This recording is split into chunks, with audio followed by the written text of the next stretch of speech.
So, and I'm Zoe Reed, and I'll come in a bit later, but it's great to see so many here. Francis, do you want to?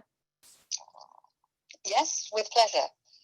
I apologise to everyone for being a bit distant and invisible. I'm afraid that my laptop finally gave up, and so I'm talking through Zoe's phone. But I'm very happy to have this opportunity to welcome everybody to the celebration of the inauguration of this year's SACU Peking University Schools Essay Competition, which has been running for several years now. As a vice president of SACU and a former student at Peking University, I feel that I stand, as it were, between these two great institutions, and I'm very happy to welcome you all here on their behalf. This year, the essay subject, really, we're asking students, if they will, to look at the two cultures of China and the West and see where we can find points of understanding and points of communication.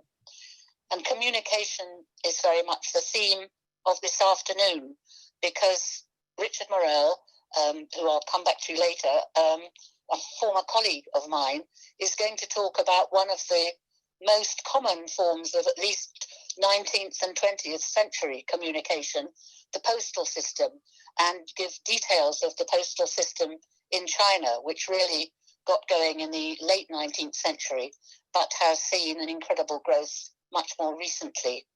And so without further ado, I'll hand you on and speak to you again later, I hope.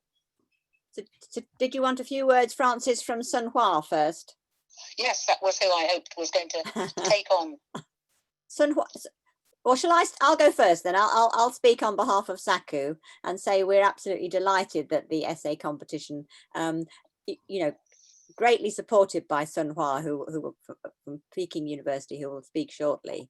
So SACU, as everybody knows, has been around for 55 years, seeking to build friendship and understanding between our two cultures. And one of the great ways that we thought was to work with the children. And so the idea of an essay competition was born, and it's gradually, slowly been developing over the years. So I'll leave Sun Hua to talk a bit about the history of the essay competition, but suffice it to say that it's been my pleasure and privilege to work with him in partnership as we've sought to develop the concept. Sun Hua, over to you. Okay, dear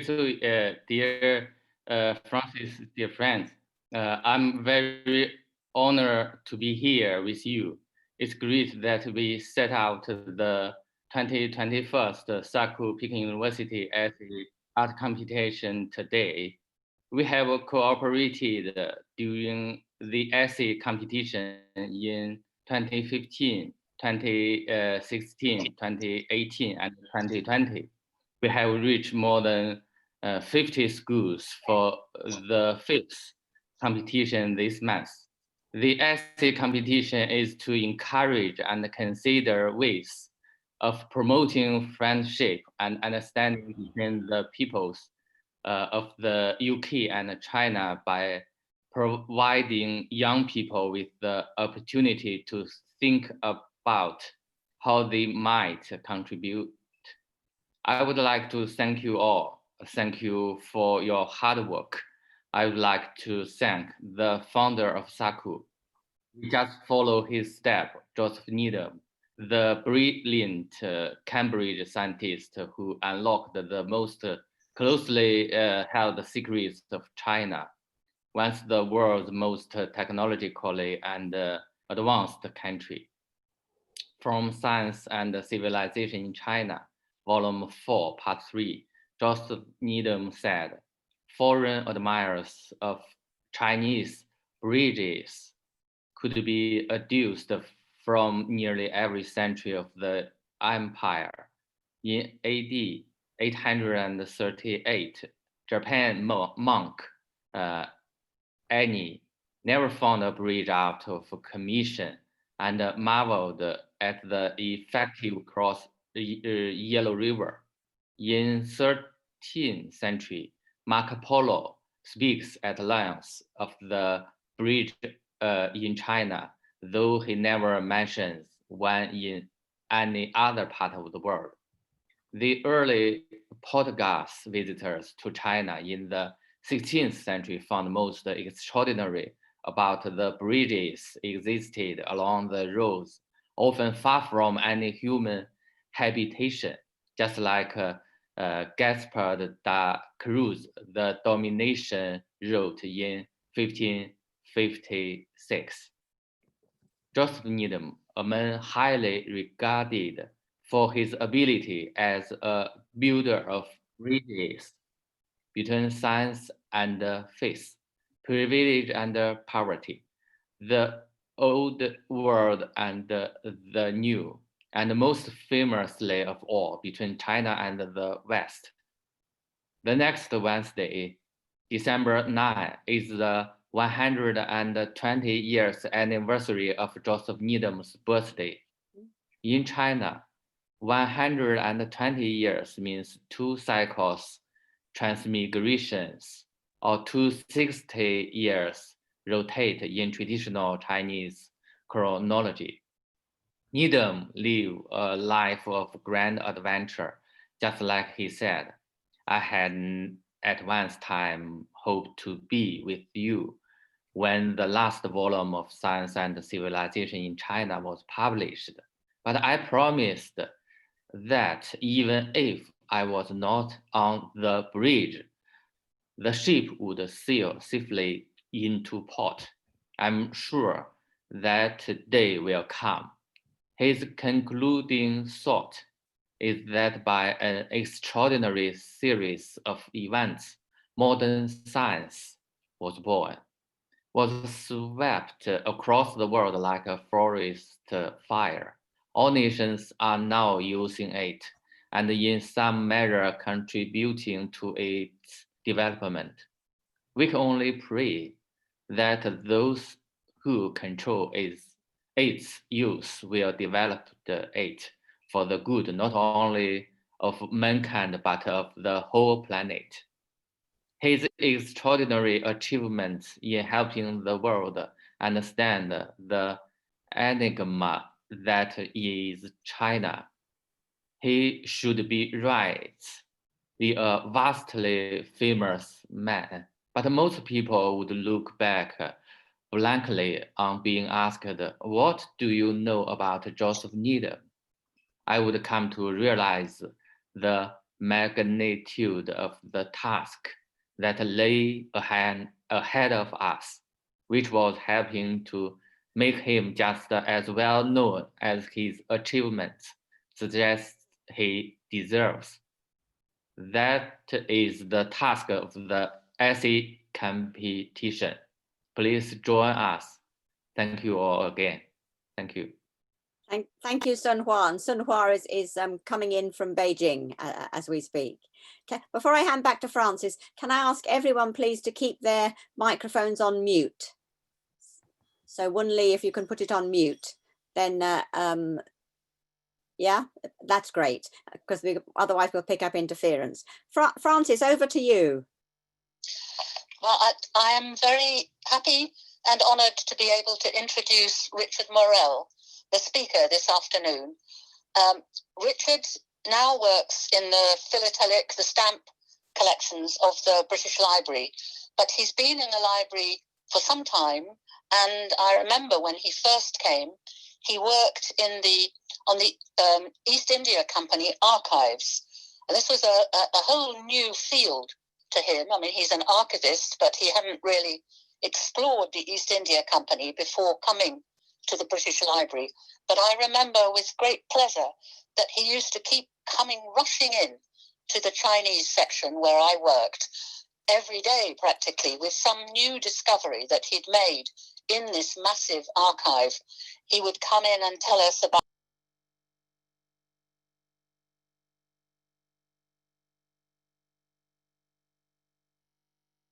You've muted yourself so we can't hear Francis. Zoe, we can't hear Francis.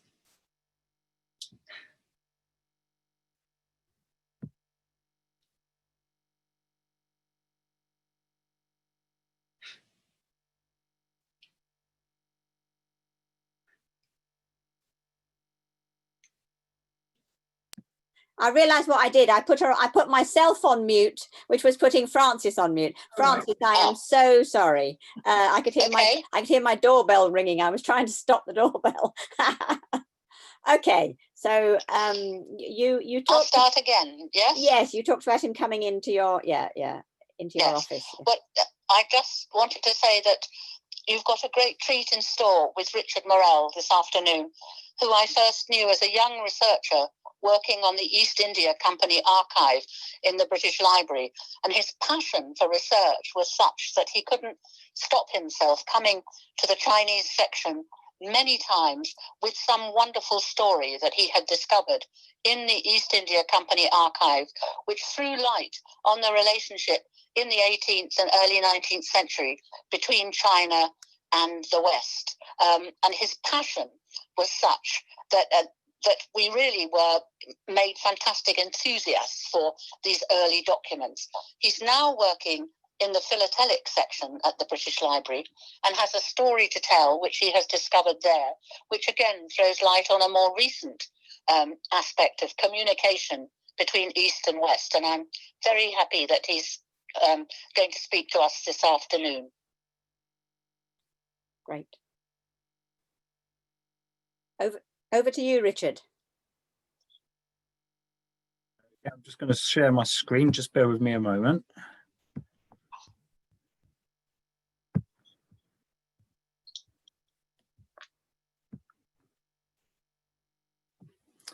Okay, so good afternoon and thank you for inviting me. So I've been at the library 17 years now, and having worked in the British Library's philatelic collection for almost 7 of those years, I genuinely believe that postage stamps are the coolest objects in the world. Does this make me a geek? Quite likely. However, before passing judgment on me, let us consider the rationale behind my statement. Stamps are primarily used as a means of payment to send mail via the post, yet they can also physically carry complex visual, textual, olfactory, tactile and audio messages in their own right, making them an inherent part of humanity's sensory, material and print cultures. It's this sensorial materiality which enables stamps to transmit units of cultural expression over space and time, effectively making them precursors to modern internet memes. Being commissioned and issued either by or on behalf of a government, stamps messages tend to be idealized political, economic and social ones. And as such, they provide a partial but important political and contemporary window upon a nation state's heart and soul.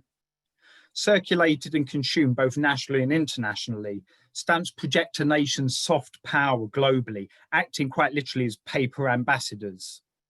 The cultural theorist and pioneer modern art historian Abby Moritz-Warburg once proclaimed, if all documents were to be lost, a complete stamp album would suffice for a total reconstruction of the modern world in culture in the technical age.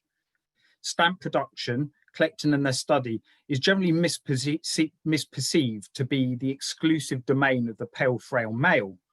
But actually, nothing could be further from the truth. Indeed, women from all ages, backgrounds and ethnicities have long made significant contributions towards stamp design the world over.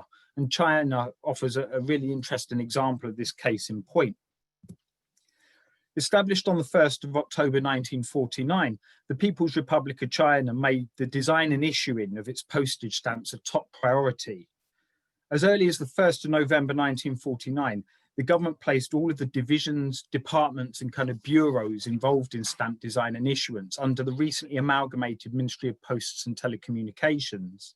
And near continuous reforms and tweaks to this administrative system and structure have followed ever since. And they're a bit beyond the confines of this paper, but I'll be happy to point people out to where they could follow this up later on. Now, the first and most, to date, most prolific female artist employed to design postage stamps for the People's Republic of China was Lu Tianjiao, shown here as a little girl. Born in 1934, she grew up in Shanghai and developed a love of art and painting from her father, a photographer named Lu Shifu. In 1950, she enrolled at the Hangzhou State Art School before transferring across to the Central Institute of Fine Arts, where she studied under prominent artists and stamp designers, including Zhou Lingjiao, Jiang Ding, and Jiang Guangyu. Graduating in 1954, Liu Tianjiao was delegated to work within the Ministry of Post and Telecommunications Stamp Designing and Issuing section, which at that time was attached to the Directorate General of Posts. She regularly met with colleagues to discuss stamp design and how to best apply their technical artistic skills to the production of high quality artwork. At work, she encountered a former schoolmate and fellow stamp designer, Liu Shiren. In a kind of Mills and Boon does Philately, the pair met regularly after work, visiting stamp shops to purchase foreign stamps for professional research purposes. Love blossomed and the pair married in 1960, celebrating the birth of their son the following year. And throughout their careers, the couple supported one another both at home and in the office, often being the first to review and critique one another's designs. The following table here charts Liu Tianjiao's total design output against the national total for each year and reveals how China's domestic politics impacted on her work. During the first phase, kind of between the mid-1950s to mid-1960s, she produced a steady stream of designs. And this is followed by a rapid decline in output during the Cultural Revolution, since she and her colleagues spent some time in a May 7th cadre school, being re-educated by workers and peasants. But rehabilitated, she returned to her career to produce a second period of steady design work. And that covers the period between 1976 and 1985. This then follows another permanent decline in the output of her work right the way up until her retirement in 2001, which can be explained by reforms in the procedures and selections of stamp designs during that time, which essentially opened up stamp design submissions to specialist artists outside of the department, as well as the general public. I'm writing a paper on this for the London Philately at the minute. Diagnosed with cancer soon after her retirement in 2001, Liu Tianjiao happily recovered, and to my knowledge, she should still be alive today, please God willing. Here she is photographed in 2009 during an interview, holding some of the original artwork for her final ever stamp design, which we'll touch on later. Reflecting back upon her kind of career, she concluded, and I quote, "I have designed stamps for my country for 50 years and I have recorded the changes of our republic in this small piece of paper. I am happy to witness and record our history. It has been an honour not all could have." An overview of the stamp issues that she was involved in designing reveals this is actually no understatement. So on coming to power in 1949, the communist government's first priority was to transform China's feudal agricultural economy into a modern industrial one. And they aimed to do this by emulating the Soviet Union's collectivization of its agricultural economy, as well as initiating numerous 5-year plans of large-scale industrial development. And these themes of economic development permeate a good amount of Liu Tianjiao's work. So for example, on the left here, we can see her first ever stamp design upon the 26th of February 1955 800 yen stamp, illustrating an electricity pylon to commemorate the development of China's electrical supply networks. And this was one of the major projects in the first 5-year plan. Months later, she collaborated with her colleagues Sun Chuanzhe, Dong Chunqi to develop 18 different designs for a stamp issue to celebrate the midway point of the first 5-year plan. And each stamp focuses upon a particular economic, social, or military achievement. And the first 9 stamps of this issue shown here went on sale on the 1st of October 1955. The remaining 9 stamps of the set were released for sale between the 15th of December 1955 and the 24th of February 1956.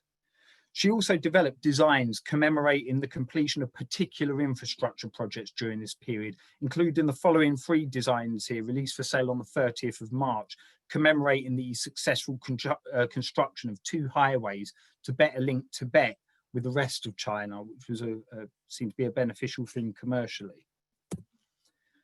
To help partially finance the nation's economic development projects during the 1950s, the Chinese government developed a national savings campaign, and the post office issued a set of 2 stamps shown here, comprising a single design, which was developed by Liu Tianjiao and released for sale on the 1st of October as a bit of promotional material. I love the way the ancient Chinese spade coins are designed in such ways to look almost like a cogwheel, symbolizing industry, with the grains in between. So they're quite complex compositions. A year later, on the 1st of October 1957, she was commissioned to produce these two designs for an issue celebrating the successful construction of the Great Tianjiao Bridge at Wuhan, then China's kind of longest bridge. It was one of the largest structural engineering projects of the first 5-year plan. Liu Tianjiao also developed several stamps issuing, promoting the collectivization of China's economy and society into administrative units known as people's communes. Working with her colleagues Sun Chuanzhe, Han Shangqi, Wu Jiankeng, and Wan Weisheng, she contributed towards these 12 designs that were issued on the 25th of September 1959 to commemorate the first anniversary of the People's Commune. And each one focuses upon a particular field of study, work, entertainment, and relaxation. So really showing the benefits of this social transformation, economic transformation. A national exhibition was launched to celebrate national advances in industry and communications for the 10th anniversary of the People's Republic of China. And to promote the event, Liu Tianjiao produced these two designs symbolizing kind of industry and communication that were released for sale on the 1st of December that year. Months earlier, on the 8th of March 1959, she also produced these two stamps commemorating International Women's Day. Now, I like these images because not only do they celebrate the liberation of the modern Chinese woman, they also chronicle their role in China's agricultural, scientific, and industrial sectors at the time. And this was a theme that Liu Tianjiao's work goes back to on several separate occasions. Released for sale on the 7th of March 1964, her 6 designs shown here promote the economic and social benefits of the people's communes. However, unlike the previous issue from 1964, which we just looked at, they focus exclusively on women's contributions and roles, and each stamp here depicts a woman either in the militia, studying in the fields, or performing various types of agricultural work, so be it driving tractors, picking hay, fruit, and so on. 2 years later, she developed 10 different designs with her colleagues Yang Baize, Chen Xiaosong, and Miss Pan Keming, commemorating Chinese women's devotion to socialist construction while serving the people. And this Women in the Service Trades issue was released for sale on the 10th of May 1966, and it depicts women in a variety of professional roles, including train conductresses, walk-in doctors, kindergarten teachers, street cleaners, hairdressers, bus conductors, travelling saleswomen, metal waitresses, and even rural postwomen. Following the death of Mao Zedong, Liu Tianjiao's stamp designs continue to portray such themes, but with a bit less frequency, perhaps. So her 14 designs in this definitive stamp issue released for sale between the 15th of March and 19th of November 1977, all mark national developments in agriculture, fishery, industry, trade, and infrastructure projects that were completed. The following year, she also developed this design for the 11th of October 1978 9th National Congress of the Trade Union of China stamp, as well as 6 designs depicting various highway arch bridges, kind of set across a series of 5 stamps and a souvenir sheet that were first sold on the 1st of November 1978. Now, as China's economy and society evolved during the reform and opening up period, Liu Tianjiao's stamp designs do as well. So she produced the design for this first stamp here, celebrating China's first ever national census of agriculture, which was released for sale on the 1st of January 1997. And on the 30th of October 1999, she designed the 10th anniversary of Project Hope stamps. This stamp here, as China's economy grew and diversified, it pulled millions of Chinese people out of poverty, and it's one of the economic miracles of the early 21st century. However, it did create a rich poor gap within China, and this stamp in particular kind of celebrates the work of a body that was working to establish schools in poverty-stricken rural areas of China. So you can obviously see how the economy and society, that you can't really pull the two apart. And then her final stamp on this theme was the 11th of December 2001 accession of China into the World Trade Organization stamp. And this stamp marks the foundation of a new era in China's economic development and its transformation into kind of a modern global economic power. I think rather poetically, it was quite an apt time for Liu Tianjiao's last stamp to, you know, before her retirement. This is the one we saw her with in the photo earlier. Another recurring theme in Liu Tianjiao's work is China's international relations. On coming to power in 1949, the Communist Party was internationally isolated. The country, sorry, was internationally isolated. In need of allies against a hostile US and other countries, the government quickly sought an alliance with the Soviet Union. And in 1950, they obtained this with the signing of the Sino-Soviet Treaty of Friendship, Alliance and Mutual Assistance. And Liu Tianjiao developed these three designs to celebrate the 10th anniversary of this treaty, which went on sale in March 1960.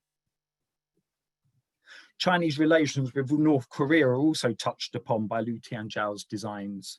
The following two here, stamped here on the left, were released for sale on the 15th of August 1960, celebrating the 15th anniversary of Korea's liberation. During the Korean War, China accused the US of conducting biological warfare against North Korea and China, and this initiated a series of patriotic health campaigns, which lasted right the way up until the 1970s. And these 5 stamps on the right, designed by Liu Tianjiao, were issued on the 10th of September 1960, and they form part of this public health campaign. And what I like about these stamps at the moment, they're quite pertinent, because some of the public health messages here in terms of cleanliness, good healthcare, healthy lifestyle. At the bottom right, we can see this Muslim Chinese gentleman performing Tai Chi, probably the Hui ethnicity, I presume. But you know, they're pertinent messages in the current global pandemic. On the 10th of July 1962, 3 of Liu Tianjiao's designs appeared on the People's Republic of China stamps, the Support Cuba issue, commemorating Cuba's struggle against the United States of America. And her 2 designs commemorating the 50th anniversary of their ally Albania's independence also appeared several months later on the 28th of November 1962. The next year, Liu Tianjiao produced 2 separate designs for the 20th of December 1963 Support South Vietnamese People's Struggle for Liberation issue. The first stamp itself, the design here, is actually based upon an unidentified Vietnamese propaganda poster. I'm trying to locate it, the original, but I haven't had much luck yet. Anyone finds it, please let me know. Some of Liu Tianjiao's designs also celebrate the misfortunes encountered by national enemies at the time. So her design here on the 28th of February 1977 stamp we used to commemorate the 30th anniversary of the February 28th uprising of the people of Taiwan province. And the stamps mark the kind of anniversary of anti-Kuomintang activity on the island in the 1950s. China's international relations broadened under Deng Xiaoping's leadership, and her design content changes again too. So she produced these designs on the left, released for sale on the 13th of September 1980 for an exhibition promoting the People's Republic of China held at San Francisco, Chicago and New York. It's actually one of the lowest print runs of her stamps as well, comprising just over a million stamps printed. And she was also responsible for the following designs next to them for the 26th of November 1980 stamp issue, celebrating the 1st anniversary of China's return to the International Olympic Committee. Sticking to the Olympic theme, Liu Tianjiao also produced 7 designs for the 6 stamps and souvenir sheet. Sorry about the quality of the souvenir sheet image. For the 28th of July 1984 Los Angeles Olympic stamp set. Sport was a great way to project your international diplomacy, but it also played a key role in cementing the People's Republic of China together domestically. So to celebrate the 10th anniversary since the creation of the People's Republic of China, the government held its first ever ceremony of national games. And to promote and commemorate the event, Liu Tianjiao collaborated with her colleagues Wu Jiankun, Hang Shangqi, Wan Weisheng and Sun Chunzhe to develop these 18 stamps that were all released for sale on the 28th of December 1959. And in addition to depicting how Western style sports promoted international diplomacy and national unity, Liu Tianjiao also developed these 6 designs celebrating the traditional Chinese martial arts for the 10th of June 1975 Wushu issue. And of course, you know, children of the 70s, 60s, 70s, 80s, they're aware at this point that Chinese martial arts are becoming globalized and very mainstream in global culture. Sport was also an important activity for children, helping to produce a new generation of responsible citizens for the People's Republic of China. Liu Tianjiao's 8 designs for this 25th of February 1966 children's game issue hope to inspire children to study well, develop their physique, love the collective and grow into strong, healthy builders of socialism and communism, whilst bravely defending the motherland. 12 years later, she produces these 6 stamps for the 1st of June 1978, Build Up Health for Revolution from Childhood issue, covering a similar theme by promoting childhood education and sport. Ending on the theme of children, this 10th of November 1959, 10th anniversary of the Chinese Young Pioneer issue comprises 6 designs developed by Liu Tianjiao, one of my favourite sets. Now, the Young Pioneers, they still exist. They're a communist youth movement aimed at kind of promoting socialist values and virtues for the next generation of society. And the stamps themselves depicts the kind of the youth movement's national emblem, a boy with a bugle symbolising the summer camps they hold, a girl holding flowers and a satchel to represent study, the girl checking a weather gauge for science, and a boy with plants to symbolise afforestation campaigns. And then finally, a girl ice skating to symbolise kind of exercise and physical activity. Now, another major theme in Liu Tianjiao's work is a commemoration of individuals and national events which made fundamental contributions or sacrifices for the establishment of the People's Republic of China. She developed this single design for use on 2 separate stamps commemorating the 90th birth anniversary of Sun Yat-sen, the architect of the 1911 revolution and founder of the modern of Republican style of government. And it was issued on the 12th of November 1956. 4 years later, she produced these 3 designs commemorating the 90th birth anniversary of Vladimir Ilyich Lenin, not only part of an allied country at the time, but also one of the founders of Marxist-Leninism, which the cornerstone of Chinese socialism was based on at the time. And the artwork depicted on each stamp of this issue are based upon paintings by the Soviet artist P.V. Vasilyev.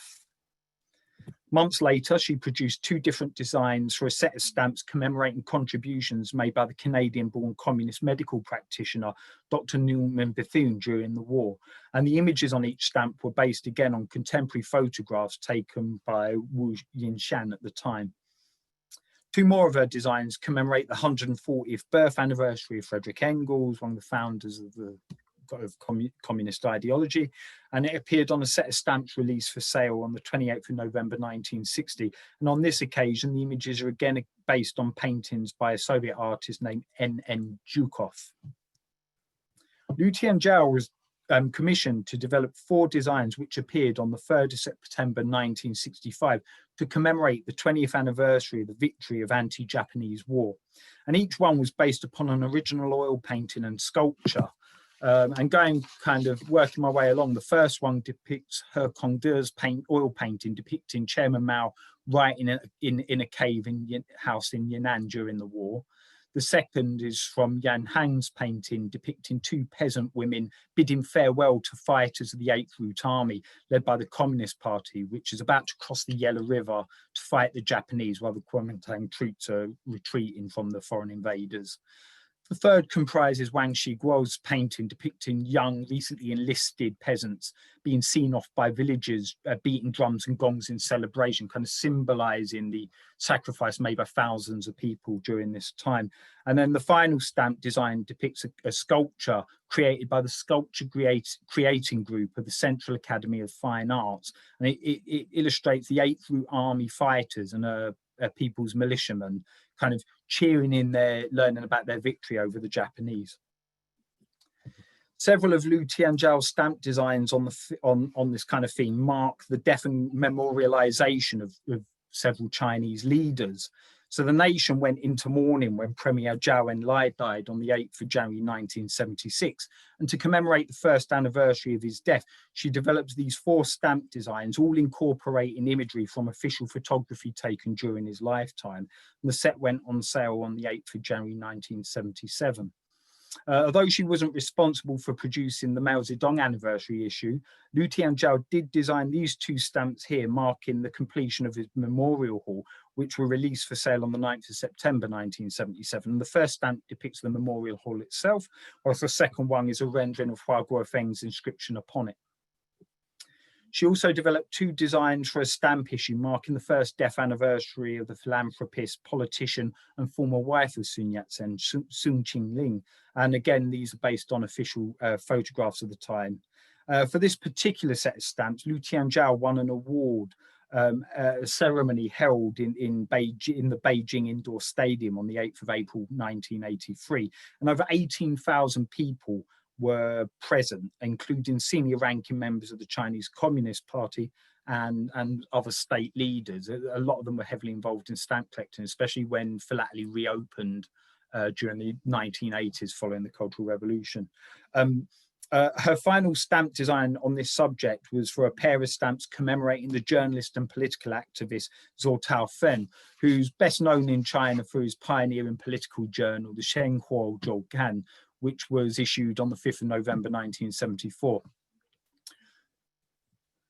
2 stamp issues developed by Liu Tianjiao also commemorate various government congresses. The first is the award-winning stamp shown here, marking the 12th session of the National Congress of the Chinese Communist Party, which convened for almost 2 weeks from the 1st to 11th of September 1982. Held every 5 years, it's the Communist Party's highest body, and it appoints its leadership, its policies, and makes amendments to the party constitution. And during this particular session, in fact, Deng Xiaoping's path to modernization through socialism was kind of being laid out. And it went on sale on the 1st of September 1982. The stamp next to it was produced to mark the 9th session of the National People's Congress, the kind of like a parliamentary organization in a way, and the most powerful body of state power and legislature in China, which was issued on the 5th of March 1998. One generally hopes that many of you, if any of you attending today haven't yet had the opportunity to visit China, that you'll get a chance to do so. And if you do, you'll be particularly lucky if you ever travel there on the 1st of October during the National Day holiday kind of celebrations, which commemorate the foundation of the People's Republic of China. It's quite an atmosphere to visit the country at that time, like New Year as well. Liu Tianjiao produced numerous stamps celebrating this event. So her first one here commemorates the 15th National Day, and it comprises a single design spread across 3 different stamps like a triptych, which was released for sale on the 1st of October 1964 along with a souvenir sheet. And her second depicts China's various ethnic groups a decade later to celebrate the 25th National Day, which went on sale on the 1st of October 1974. Her second design, Liu Tianjiao was responsible for 2 stamp issues commemorating the 30th National Day of the People's Republic.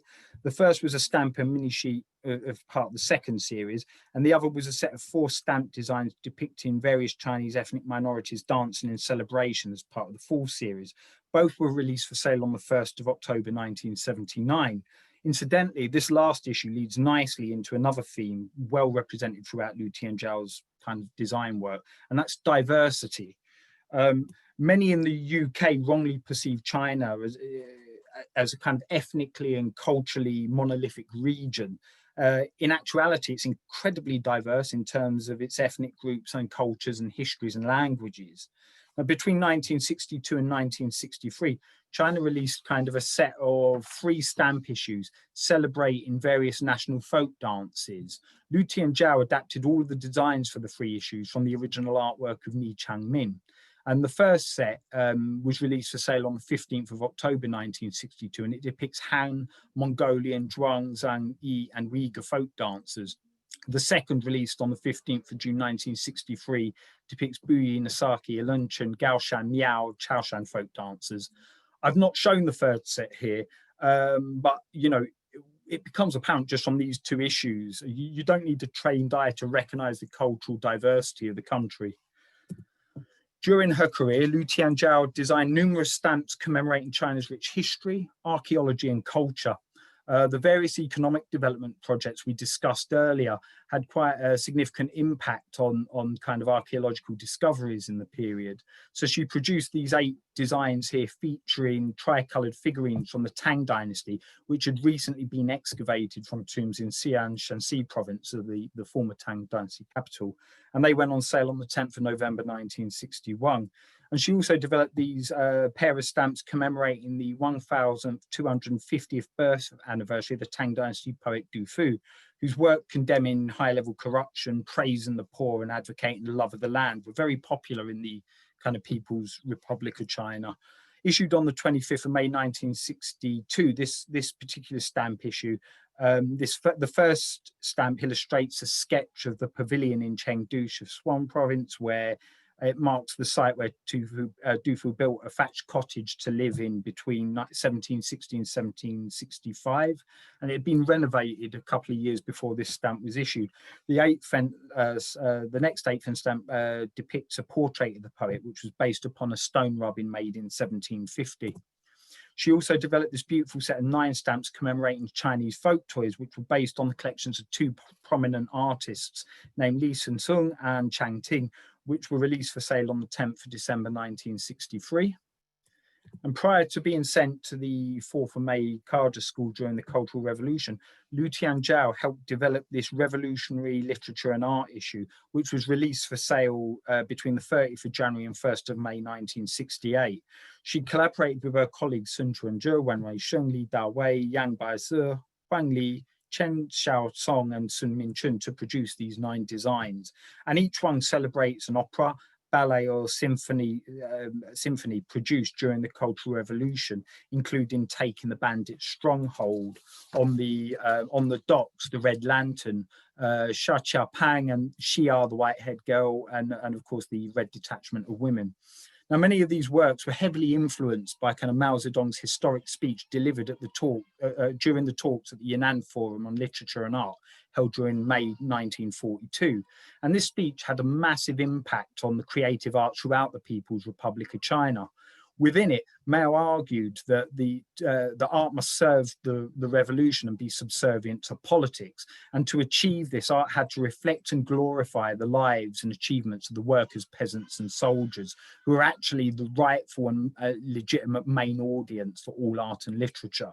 Now, although his speech did have an influence on the development of postage stamp design, I think there is a significant danger of overplaying how it may have dominated the creativity of Lu Tianjiao and her colleagues from a stamp designing perspective, which is quite different to other arts. Lu Tianjiao went on to produce 2 internationally acclaimed sets of award-winning stamps celebrating China's ancient numismatic history. The first set was issued on the 29th of October 1981, and it focused upon coins minted prior to 221 BCE. The second set of ancient coins of China was released for sale around the 12th of February 1981. And the following photograph of Lu Tianjiao here around that time shows her with specimens of the coins on her table with the original artwork of the stamp issues laid out in front of her. She also developed these 8 different designs issued on the 27th of August 1984, illustrating the selected paintings of Wu Changshuo, based on the late Qing dynasty painter, calligraphers and seal artists' works. So we've discussed Lu Tianjiao. We've had a partial survey of a good portion of her work, and she was clearly prolific, but was she significant? I believe her works are of fundamental importance, not only to philatelists, but also to academics interested in design, printing and propaganda within the People's Republic of China. Likewise, her career spans the very foundations and development of China's stamp design and security printing industries. Her work really is part of that foundation phase. During Lu Tianjiao's career, I did some figures, being a bit of a bean counter at heart. During her career, on this table here at the top, I have a pie chart, and China issued 3,486 stamps and souvenir sheets in this period. Lu Tianjiao designed or collaborated in the development of 264 of these, which comprises 8% of every stamp issued between 1955 to 2001, so significant output. The majority of these shown in the table next to it were special issues and commemorative issues, although she also produced a set of the one set of definitive stamps, as well as the when issues, which I haven't discussed, but there's different categories of stamps. And then looking at the bottom, the breakdown of her work by printing technique, this indicates she was also technically skilled enough to develop designs meeting the specific requirements of line engraved, lithographic and photogravure printing processes. Lu Tianjiao viewed stamps as miniature works of art and a form of national business card. She felt the impact of their mass reproduction far exceeded that of a single art exhibition. And from her writings and interviews, there are clues she was possibly familiar with Marxist writings on reproduction, such as Walter Benjamin's, and perhaps even Carl Einstein's work on the power of repetition. With these points in mind, I want to end now with the following figure, as well as a question. In total, 450,411,000 sets of stamps have been printed, bearing the work and contributions of Lu Tianjiao. And if anything, since the print run for 2 of these stamps are still unknown, this is a significant underestimate. So now the only other important question that remains is, am I still a geek now? I'd like to thank you for taking the time to listen. Thank you very much, Richard. That was really interesting, and I'm not a geek, but I found it fascinating. So thank you. Now, theoretically, Francis chairs this question and answer bit, which is going to be a bit tricky. But if you can stop sharing the screen, Richard, then we can get people to pop their hands up, and I can ask people to speak, and Francis can respond. Is that okay, Francis? Well, bearing in mind I can't see anything, it'd be a lot easier if you can bear to chair it. Okay, I'll. But I can't. But I just wanted to say that was absolutely amazing. I love the idea that we could throw away archives and a stamp collection would do instead to tell us the history of a place. And I thought it was a fantastic celebration of a woman's incredible achievement. I mean, what an amazing life she led. So I'm very grateful to Richard. But if you could bear to chair the questions, it would be very helpful. Thank you. Okay, Francis. Yes, I'll try. So if people can indicate if they wish to ask a question, either waving or using the technology. I'm staring at everyone's face. So if I see any movement, I will pounce on you and invite you to speak. Andrew Thomas. Well, thank you very much. Can you hear me? Yep. Okay, thank you very much, Richard, for your description of Lu Tianjiao, how she worked from deceptively simple line drawings through socialist realism and the famous socialist gaze, you know, to the tide, with simple watercolors and complex shapes. I mean, in Western philosophy, to take it broadly, Jacques Derrida famously in the 1980s spoke about communication in the postcard, and it intrigues me how people in China and outside China would use these stamps. So what were they expressing when they put the stamp on the envelope and they sent it as a form of communication to other people within China? Was there any choice in the message that they took? Was that what the stamp was? And I say this because, and I'm not sure you can see this particularly well, but I collect. Let me try and move that a little bit forward. And I'm sorry, it's back to front. These are commemorative covers. I got this 2 days ago from the Xichang Launch Center in China. They act as a communication, not so much as the stamp, but as the cover itself. And so what I think we've got here, those were sent to me. This one is one I bought from a dealer. It's about the sea launch that took place off Yantai a year or so ago. And I find that these expressions of celebration, of achievement, and of solidarity, if you like, within the space program are fascinating. It's something I don't think have a direct equivalent to in its social function in the Western world. And so my question to you, after thanking you for your exposition, is what do you think people were doing when they bought these stamps and sent them to each other? Were they communicating? Thank you, Andrew. Any thoughts, Richard? The beautiful thing about stamps, yeah, I mean, with a stamp you have a variety of audiences, and you know, the vast majority may not have even recognised they would have just used a stamp to hand. In some cases, there will have been those who would have bought a particular set of stamps because they like the design and want to share the design. And then on top of that, you've got probably the most refined type of people who use this in the philatelic community, who make the study of stamps, their production, a kind of their life's work in a way, and it's a very fruitful reward. The answer is, I think there's multiple kind of uses here, and people are using them for literally practical purposes, i.e. to prepay the postal charge. Others are using them because they like them and want to share them. You're absolutely right about the philatelic situation in China being fundamentally different to the West. Today, it's where some parts of the world the subject and the hobby are in decline.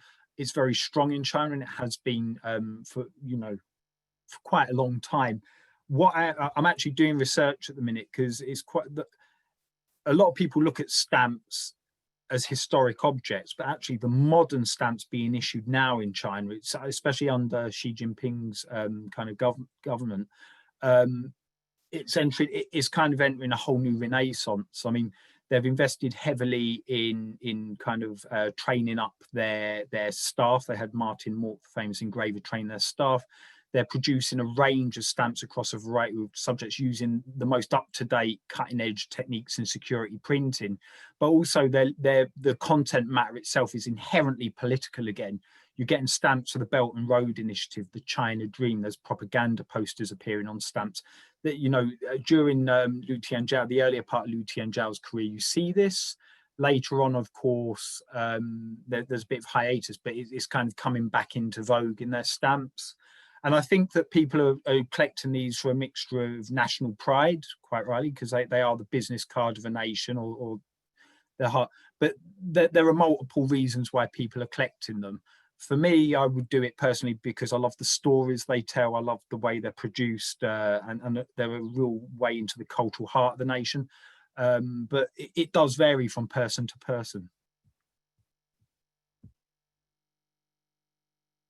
I was on mute. Sorry. Thank you, Richard. Have we got any other questions? Anybody like to indicate?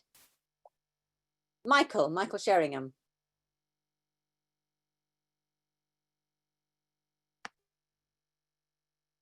You're on mute still, Michael. There. That's a very interesting talk. Thanks very much. Very exciting to see all these stamps shown to us through the ages. Very exciting. A couple of questions. Is Liu Tianjiao at all commemorated? I know you said she probably and hopefully hasn't died, but has there been any public celebration of the work that she's done? And secondly, are there public exhibitions of stamps as you've shown them? Is there any particular exhibition space, museum, philatelic stamp exhibition, or museum in China? Never seen one, never heard of one. Thank you, Michael. Are there some geeks in China? He wants to know. Richard. The answer is yes. So Liu Tianjiao has been commemorated. I've seen an image of something on the internet that might be a stamp, but no, I've not found a commemorative stamp of Liu Tianjiao's life or work yet.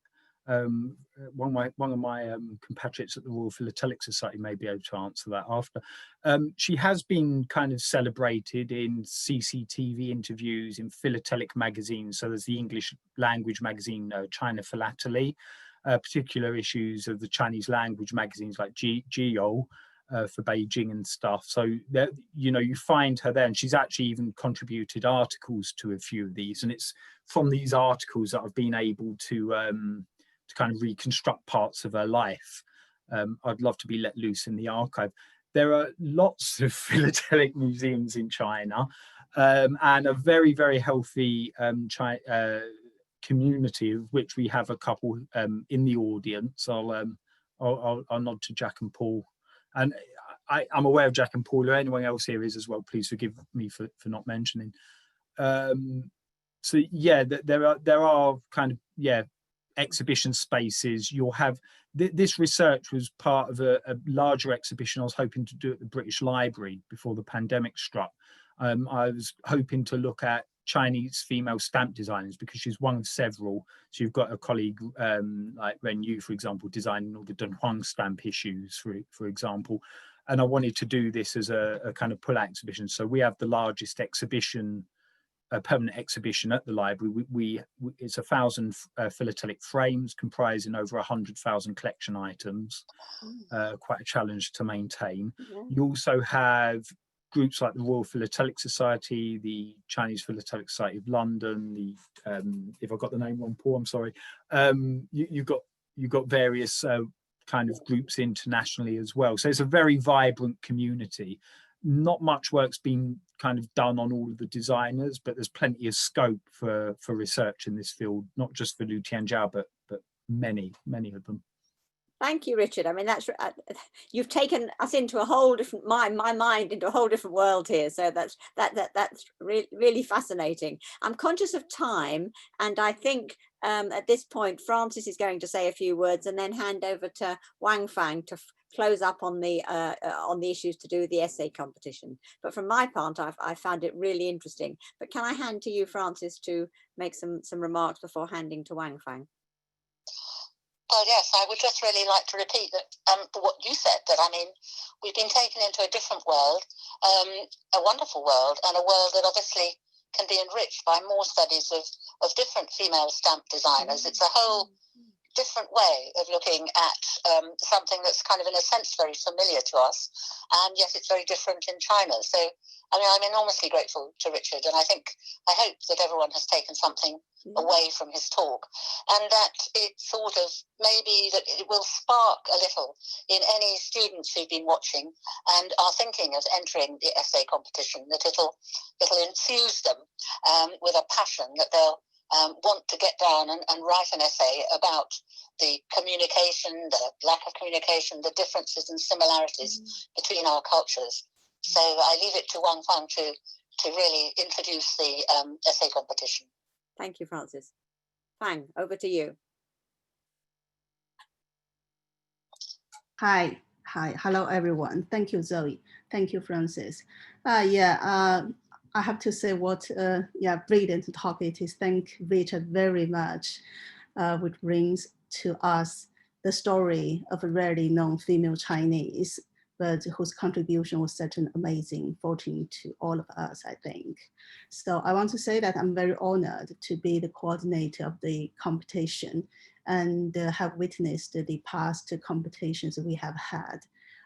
From one school joining us to now more than 10 schools interested in it. So I want to say really thankful to SAC members for all of your support to the event, and we look forward to another productive competition this year. And as I have sent out in the flyers, so this year, in addition to the competition, SAC would like to offer talks on China. I think today the talk by Richard is really a good example of what we are going to do to the schools. And so if any of the attendees today would like to spread the news of the competition and also the talks on China among your friends or in your local communities, is really, really appreciated. And I will be happy to work with you together for any promotion events needed. And I could be in contact by email. I see competition@sacu.org.uk. One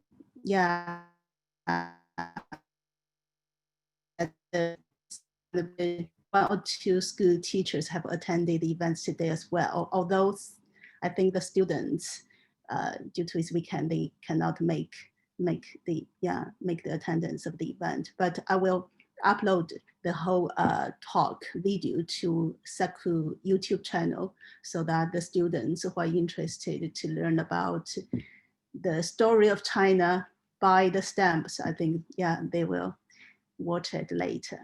Okay, thank you very much. Then before I hand it over to Zoe, can I ask all the attendees, if you don't mind, can we ask you to have your video on so that we can have a virtual group picture? Yes. Do you mind?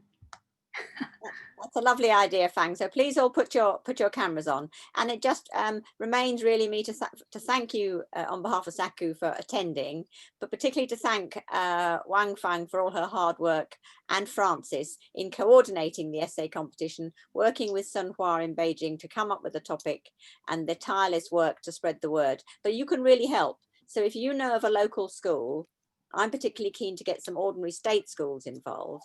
If you know of a school that would like a teacher to hook up with Wang Fang, she can do all the support work. And it's very easy. They write their essays, submit them, and then Francis and Fang and Sun Hua have the job of picking out the winners. So and then we'll have an award ceremony later in the middle of next year to award real cash. They get real pound notes. The kids are always very pleased when they realize they're going to get 100 quid, you know. It's so thank you all ever so much. Lillian, Charlotte, Yang, Perry, David Law, can we have your cameras on? Because Fang wants a photo of us all. Is that okay? That would be lovely if we can do that. Are you just going to press the record button, Fang? Is that what you do? You Okay, I think, yeah, maybe some of them just it's not very convenient. So if everybody wants to take themselves off mute, and then we can all say a goodbye to one another in a real human voice, and maybe give a nice clap to Richard. I'd like to give a clap to Richard. So thank you so much, Richard. Thank you. Really nice. A real pleasure. Thank you for inviting me. Thank you, Richard. Yeah, thank you, Richard. It was really good. Thank you, Michael and Francis Wood. Yeah, my teachers. Nice to meet you here, but I cannot see Francis. No, you won't until she has your laptop. Thank you, everybody. Thank you. Thank you, Richard. Okay. Thank you. Cheers. Thank you. Bye. Thank you. Bye-bye. Thank you. Bye, Paul. Bye, Richard. Bye, dear. Cheers, Jack. Bye. Bye. Bye. Bye. Zoe, thanks so much. It's a pleasure. Thank you very, very much.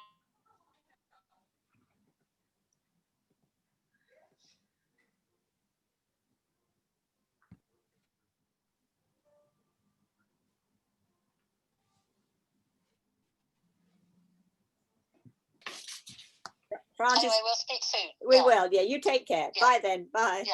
Bye. Bye. Thanks. Bye. Francis's new laptop is hopefully arriving as we speak. So. Okay. It's always bad luck, isn't it? It always happens on the important moment, you know. Oh yeah, I think it's really a brilliant talk, Richard. I think it's a pity, but it's a pity that, I mean, we don't have many students come here, but I think it's really a good way to tell the story of China by stamps, right? Because it's a really good reflection of the development of China over the past decades, right? It recorded the development of China from the establishment of New China and till nowadays. So I think it's really a good material, I mean, for the schools in the future to tell the story, to have such talks among their students, right? Which is very interesting to them. I think more visually and also historically to have some insightful ideas of what China has been gone through. Typing up good research. Yeah, sorry. So I got fascinated. So all the stamps, when they were based on paintings and things, does she repaint? Does she copy them into the stamp? Or? Yeah, she can repaint. She has to adapt them depending on the printing technique, because of course certain printing techniques like recess printing, you can only get one or two colors at a time, whereas photogravure or lithography will give you the full gamut. Often, or they'll adapt the painting, so you can't always just transfer an image from an artwork direct to a stamp. There are things you need to consider, like how it shrinks down and the Right. like. So it's quite a skilled process. But there's been a lot written on the semiotics of stamps, but I'm developing this research project at the minute, looking at stamps as part of China's cultural political sensorium, and looking at how stamps are embedded as part of a wider system of information communication. And I'm noticing, not just in the past, but even with Xi Jinping's speeches, Xi Jinping will give a speech. I've got his books next door with various speeches, and lo and behold, around the same time a stamp design appears. And I can trace this practice right the way back. But when I've been looking at particularly what British academics call Chinglish, so Chinese English publications like China Reconstructs, China Pictorial, often you'll find a stamps issue. There's a whole range of articles being published, videos, songs, music being published at the same time. And I'm trying to look at specific stamp issues and pull all this stuff together to partially reconstruct that sensorium. And it's interesting. It's drawn into it. It's very Songhua, you muted yourself. Can you unmute? Yeah, Songhua is a geek of stamp collection when he was young, but not now. I think so. He just now said when you show the picture of the ancient coins, you know, and he said that he has one set of that. Me too. Me too. You too. I collect. Yeah. I've got a big collection of China. Well, You also has the. You also has the. Oh, you got as well. Yeah, I see the Wushu issue there. Yeah. Yeah. I tell you what, those covers there, you'll be looking at quite a bit of money for those. Oh, I wouldn't sell these. I posted these in China in 1977. You could get a set of those on eBay now. They're like about £30 for the set of stamps, but used on cover like that, they're actually rarer. So, interesting. So, did you collect coins as well? I don't collect coins. Well, I used to. I don't as much now. Basically because my wife won't let me. I've got lots of different collections. So I've got magazines, books, postcards, postal history.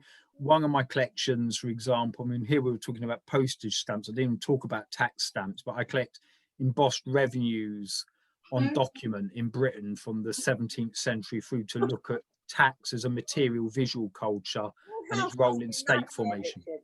Your house must be a nightmare with all these different collections. Yeah.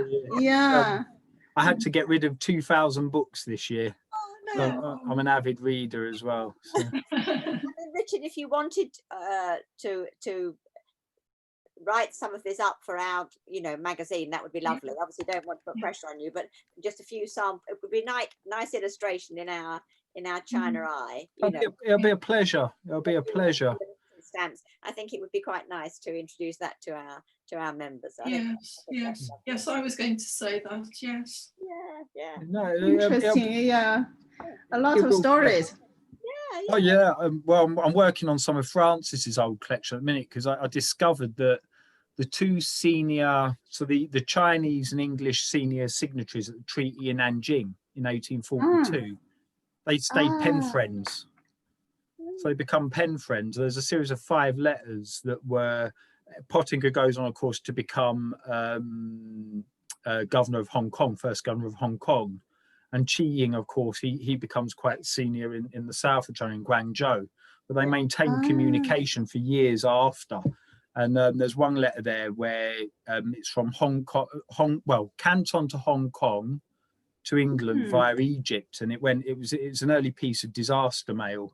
But they're interested because they're sharing comments on missionaries, on sharing portraits of their wives, all manner of things. There's quite an interesting light on kind of early Anglo-Chinese relation. I recently did the piece on Zhoushan as well. There was a settlement in the East India Company traded in Zhoushan in 1699.